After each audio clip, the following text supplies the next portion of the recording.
All right. So we are going to continue our discussion on solutions. We're still in the early section here, chapter 3. I did put the next set of slides, section 4 and 5, but on the Wednesday, under the Wednesday grouping in this week's module, there's a chance to get to a couple of those early slides today. But okay, so fix that. I think we're going to have lots of arrows to write in on these slides. Okay, so we are now going to start talking about the energetics of forming a solution. We mentioned this briefly last time when we were thinking about enthalpy, delta H. I'm shivering. I am so cold right now. I have to get going. Like it's freezing in this room. Oh my goodness. Okay. Okay, so enthalpy, delta H. We talked about how you have to have some amount of enthalpy. You have to put some energy into the system to break apart the solvent. You have to put some amount of energy in to break apart the solute. And then when we recombine the solute and the solvent, some energy in the form of heat or energy is released. So delta H is negative in that case. And so there's different ratios of these that we can have depending on the solvent, depending on the solute, and then, of course, depending on how well the solute and the solvent interact. So this diagram is sort of showing a formation of a solution that ends up being endothermic. Okay, so remember, endothermic, positive delta H plus VE for positive. Solution will feel cooled. Okay, if you were to touch, for instance, a beaker that solution were formed in. Should probably get some notes here.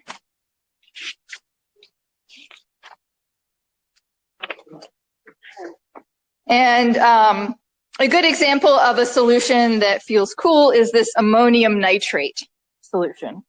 So here we have ammonium nitrate. When we put the solid in water, it forms the ammonium ion, NH4+, and the nitrate ion, NO3-. Okay.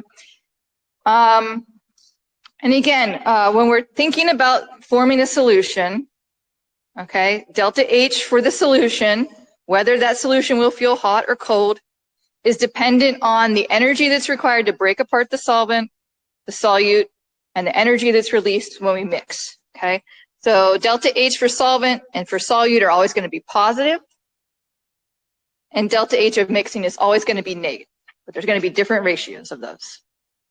And depending on those ratios is how we figure out if we have an endothermic solution or an exothermic solution.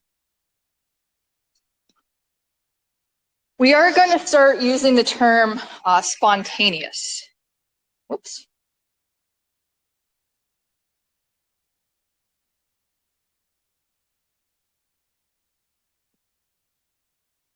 Go away. Spontaneous.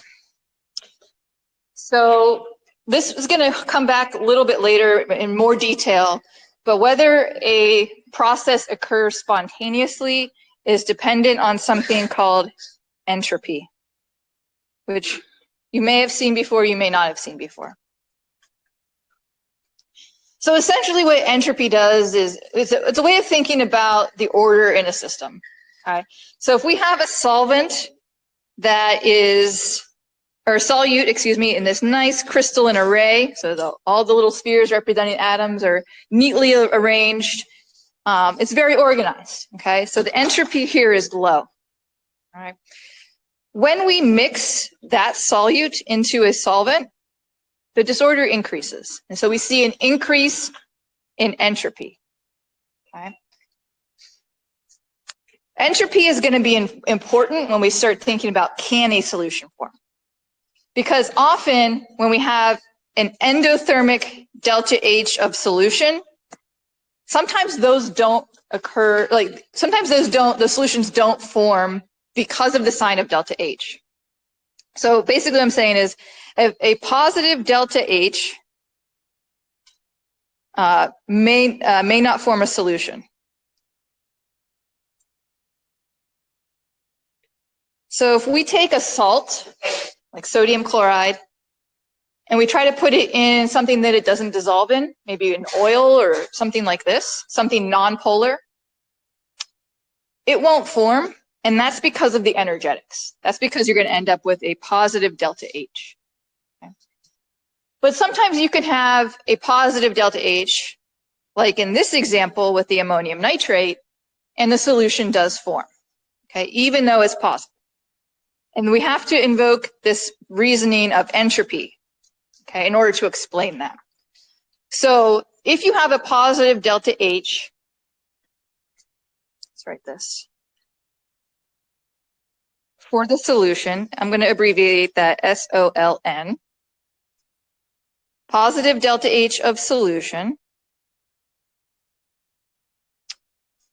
This can form, or the solute can mix with the solvent, that's what I mean there, if the entropy allows it. We're gonna say it like that, if the entropy allows it. So if the amount of disorder that is increased allows for the solution to form. I'm going to be kind of vague here on the entropy term because we are going to get into it in a lot later.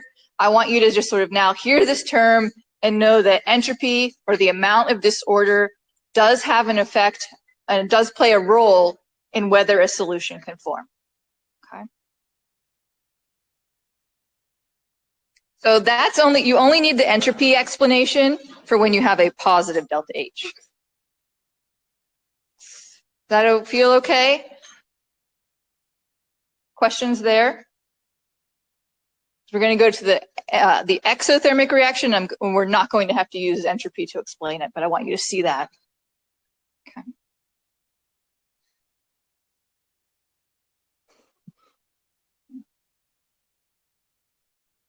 Okay.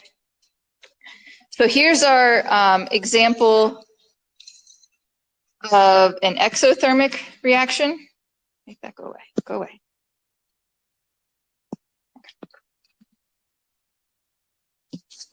So here we have calcium chloride, solid, dissolving in water to form the calcium ion and 2 chloride ions. Okay. We have a delta H of solution that is negative, minus VE. Feels, so what's it going to feel, hot or cold? Hot, yeah. Okay. So let's take a look at this diagram here. Delta H of solvent, positive. Delta H of the solute is also positive. We expect that, right? Need energy to separate those. And now when we have delta H for mixing, it's negative, as we expect, but the magnitude is quite large, okay? And so we end up with a negative delta H of solution. You may have seen diagrams like this when you saw Hess's law. So that's all this is, these plus and minus delta H, okay? This is Hess's law.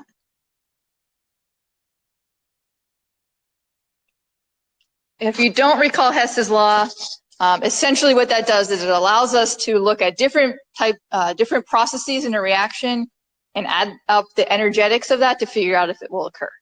Okay? I think Hess's law is in chapter 5 if you need a refresher somewhere in there. It is in your textbook, but it's from the first semester material.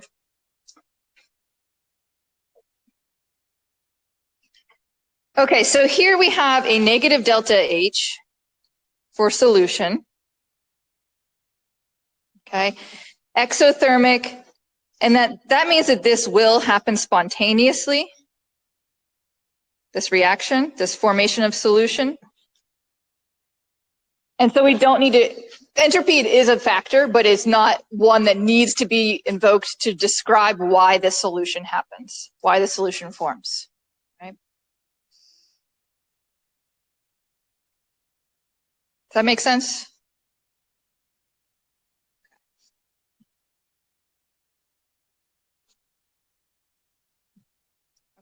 Make sure you're comfortable here with the terms delta H of solvent, that's breaking apart the solvent, sort of breaking those intermolecular forces. Delta H of solute, breaking the intermolecular forces in the solute. And then delta H of mixing is going to be when the intermolecular forces, when we allow those to interact between the solute and the solvent. And then when we add all of those together, we get delta H for solution. Okay. Questions on that?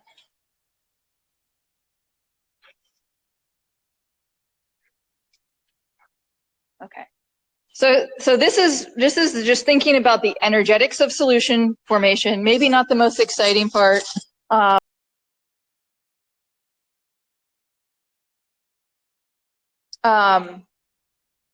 We are going to start thinking about whether things are soluble. Okay, so energetics come into that, but we are also going to be able to take a look at what a molecule looks like, or if it's ionic, and determine if it is soluble in a solvent. So we sort of touched on that last time. I think there's lots of homework problems that will help you with that. There's also this sort of term or phrase that we use, and that is like dissolves like. Have you heard this?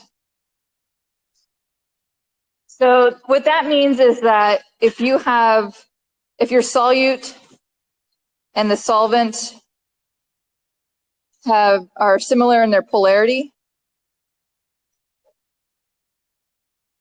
then they should dissolve. The solute should dissolve in the solvent. Which means if your solute is nonpolar and your solvent is nonpolar, they should dissolve. If your solute is polar and your solvent is nonpolar, there's a good chance they won't.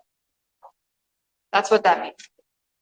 So we need to be able to identify if a molecule or a compound or a solvent or whatever it might be is polar or nonpolar. Let's take a look at this question. This is sort of tying on to the energetics. Okay. CSI is dissolved in water, which takes a delta H of solution of positive 33 kilojoules per mole. Okay, so our enthalpy is usually measured in kilojoules per mole. And based on that, what can we conclude? There's 4 options. Take a look at those, read through them, discuss with your neighbor. We're going to go through. Take a couple minutes there, see what you come up with.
Okay.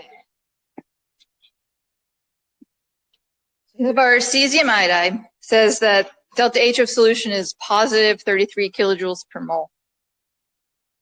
Let's look through our options here. It says first option A is the addition of cesium iodide to a flask of water causes the flask to become warmer. What do we know about delta H if the flask becomes warmer? Has to be negative. Minus delta H. So we know it can't be A because it says we have a positive delta H, okay, for solution. B, an increase in entropy is an important factor in the solubility of cesium iodide in water. How do we feel about that? Got lots of nods. Yeah, that's the correct answer. So because we have a positive delta H, okay, basically it means that energetically, without thinking about entropy, we don't include entropy, it seems like that solution shouldn't form. So we need to think about how entropy is an important factor in making in explaining why cesium iodide forms a solution in water. Okay, good. I want to look at C because I want to make sure we understand the terms that are being used in this statement. It says, overall, the solute-solvent interactions are more favorable than the solute-solute and solvent-solvent interactions. What does more favorable mean? What's that? React better? In a way, yes. Yes. Requires a smaller input of energy. Does it require any input of energy? Yeah, go ahead. Higher what? Affinity, I like that. Oh yeah, we're hitting all the good terms here, yeah. Spontaneous. Yeah, we're getting there. So basically what this favorable means in this case is that delta H is more negative than the delta H of the solute plus the solvent. So however we draw that. It's essentially reproducing the previous slide, okay? So where you take a little bit of energy to separate the solvent, take a little bit of energy to separate the solute, the energy of mixing is more negative than both of those combined. Okay, so that's what I'm trying to draw here with that terrible drawing. So yeah, so that's what that's sort of implying. If this were a negative delta H, this C would be true. Okay. Is there hydrogen bonding present when cesium iodide? No. It dissolves in water? No, that's correct. Okay. What kind of intermolecular forces do we have? Dispersion, great, love it. What else? Not quite dipole-dipole. Because what happens when this goes into water? Ion dipole, yep. Yeah. So our intermolecular forces in solution are dispersion and ion dipole. Cool.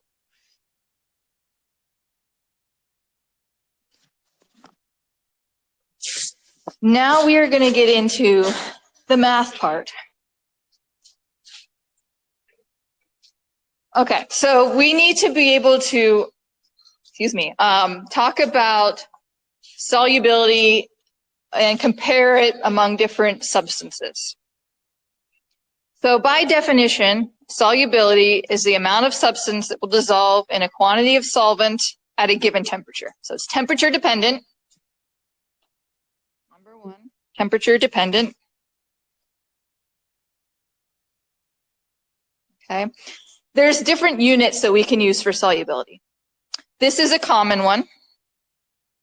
Grams of solute per 100 grams of water.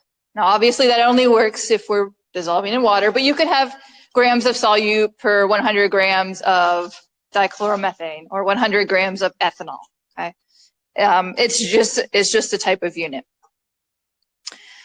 But yeah, so this is for aqueous, so in water. So one of the things that we're going to do is take a look at the solubility of different substances. and we're going to relate that to how well they dissolve. So I'm going to shrink that a little bit, and we're going to use the terms, or not how well they dissolve, but how much they have dissolved. We have unsaturated, saturated, and supersaturated.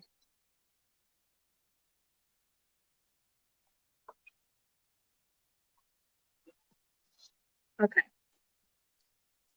So an unsaturated solution is a solution that contains solute that is below its maximum amount that can dissolve in that water.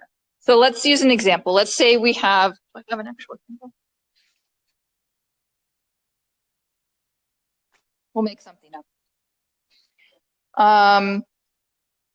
Let's say we have a solute that can dissolve 10 grams in 100 grams of water. That's the maximum we can get in. If we have an unsaturated solution, that means we have fewer grams of that solute dissolved in the water than that maximum limit at a given temperature. So how many E's do I want to put in there? Fewer grams of solute dissolved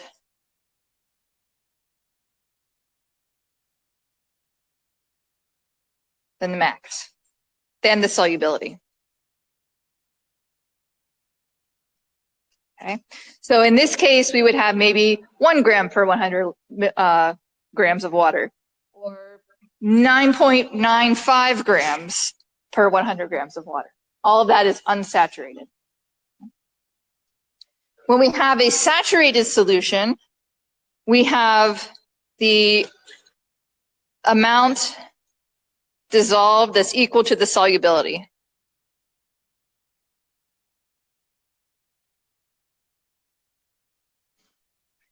So we might have a solution that contains 10 grams of solute dissolved in 100 grams of water, in this example. This is a little bit, this gets a little fuzzy though, when we think about what that actually means. So if we take a beaker of water and we pour in 10 grams of whatever this solute is, it will completely dissolve at a given temperature. Okay? If we add another gram of that same solute in, what's going to happen? Will it dissolve?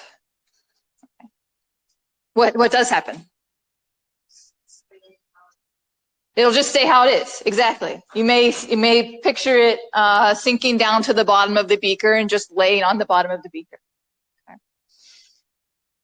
So that's a saturated solution. Often when we make saturated solutions, we add extra solute in just to make sure that it stays saturated. That's a practical thing, practical piece of information there for you. But yeah, okay. So then when we get to supersaturated, has anyone ever made a supersaturated solution? Oh, let me write this down. I need to bring one in tomorrow or Wednesday.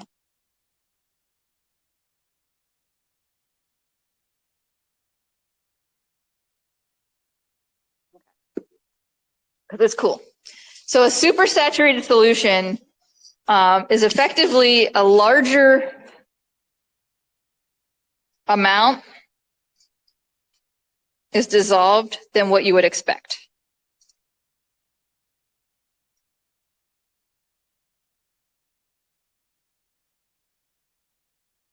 Okay. So there are like tricks to making this work, because it would seem that at a given temperature, if you just keep adding solute, it just doesn't dissolve, right? So there are ways to make a supersaturated solution. One of the common ones is sodium acetate. There's some great YouTube videos on sodium acetate solutions. You can heat up some water and dissolve a pretty large amount of sodium acetate into some water, and then cool it very slowly, being careful not to disturb the solution. And the sodium acetate then would once you get down to that lower temperature, is actually present in solution in a larger amount than you would normally be able to get if you tried to make that same solution at room temperature. Okay, it's really cool. We're gonna try to bring one of those in on Wednesday. You can then like disturb that solution, and it like crystallizes almost instantly. It's pretty cool. Okay, so these three terms. We need to now be able to sort of think about what kind of solution we have. What happens if we add more water, if we're thinking about aqueous solutions? What happens if we allow evaporation to occur, and things like this. So I'm going to switch over to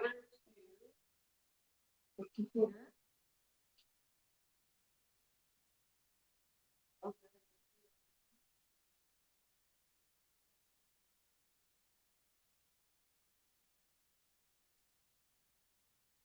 Third time in the last 30 minutes. It's okay, I'm not freaking out about it. Okay, so these are what's referred to as PhET simulations, and I forget what PhET stands for right now. But I did link these to the Carmen page. So we are looking at our modules for week 2. Here's a PhET simulation. The first one is that we're going to look at today is dissolved solid, and then there's one on concentration. So this is the dissolving solids simulation.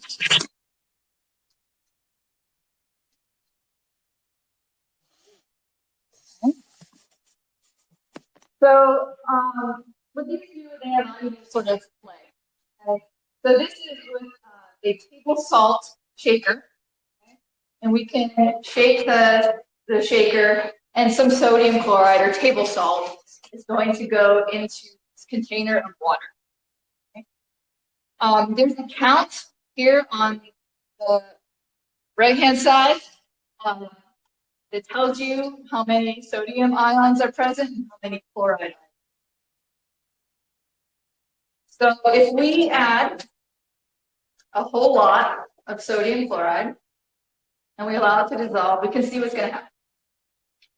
At some point, we're going to reach saturation. You think we've reached that yet? Are we saturated? Let's add more. We're at 125, dissolved, increasing 174 of both ions. And notice the count of these, right? It's one sodium ion, one chloride ion, so they're the same. If we had a different salt with different stoichiometry, those would not be the same. Oh, we might be getting close. I think we've reached saturation. So the other term that you're going to see here is the term bound. See that? So that's referring to ions that are crystallized. Now that's sitting at the bottom of the beaker. And so that's this little cluster, right? And you'll see that it's fluctuating, okay? Because once we put solute in a solvent, it's in constant motion, right? The ions that go with the least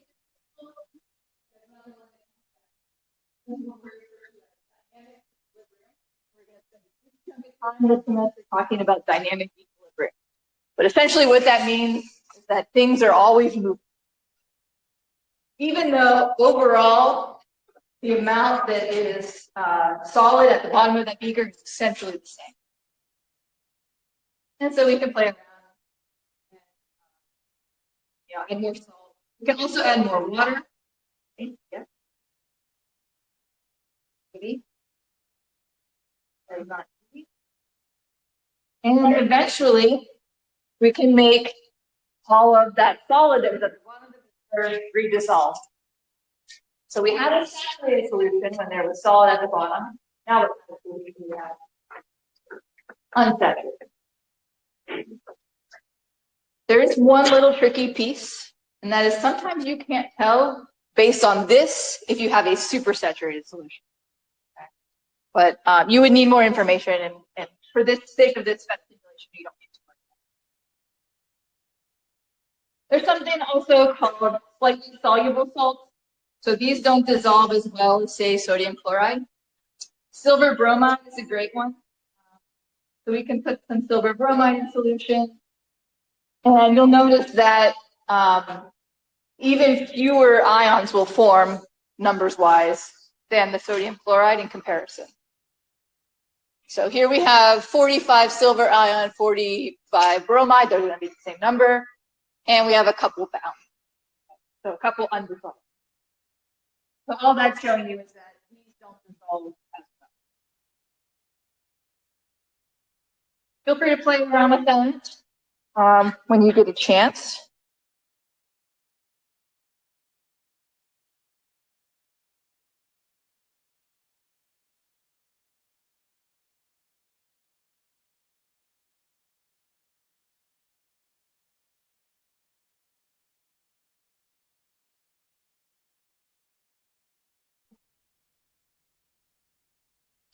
Okay, the next one is the concentration simulation. So as chemists, we don't really think about numbers, but we need something that's a little easier to comprehend. Because in reality, we don't have 44 ions. So we use the term concentration. So concentration can have a variety of different units. Often you'll see moles per liter. That's the molarity concentration. We're going to talk about a couple of other ways of talking about concentration here later on. This simulation, we're not going to use strength mix. That's silly. What color do we want? Yellow. I heard yellow first. Potassium chromate. Okay. We're going to put our little concentration thing onto the beaker. Detector. We'll go with detector. Okay, we're going to take some potassium chromate. We'll dissolve it in the water. And we have some sort of concentration based on how much was dissolved. We don't know the number, the mass that was dissolved, but we could figure it out based on the fact that we know the mole and we know the volume. Okay? We'll get to that. Let's make a saturated solution. Think it will yell at us when it's saturated?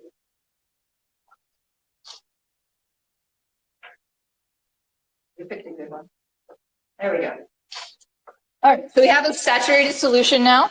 You can see there's little crystals forming at the bottom of the beaker. Okay.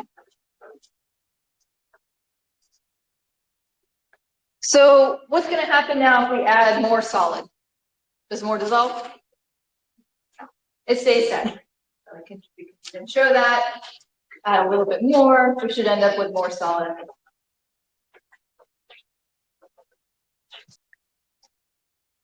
Okay.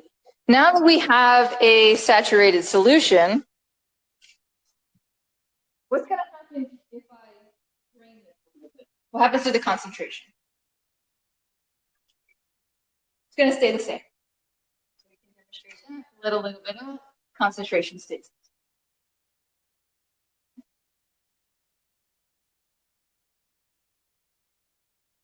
What if we add more water? What's going to happen to the concentration? Go down. But what if we only add a little bit? It didn't change, right? Because we have so much solid dissolved at the bottom that there's going to be a time where we are still saturated, still have solute at the bottom. Eventually, when all of that dissolves, that's when we're going to see a decrease in our concentration. So here we go. Okay. Cool. What happens if we let this evaporate? What happens to the concentration? Goes up. Yeah. So when evaporation occurs, so water is going to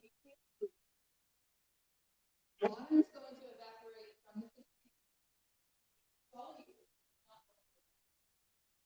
Especially with a solid solute, they have very low vapor pressure. They don't go into the gas station. Water will go into the gas station much more. And so when that happens, water You've probably seen that if you've left a glass of tap water out and all of the water evaporated, you're left with like a white film.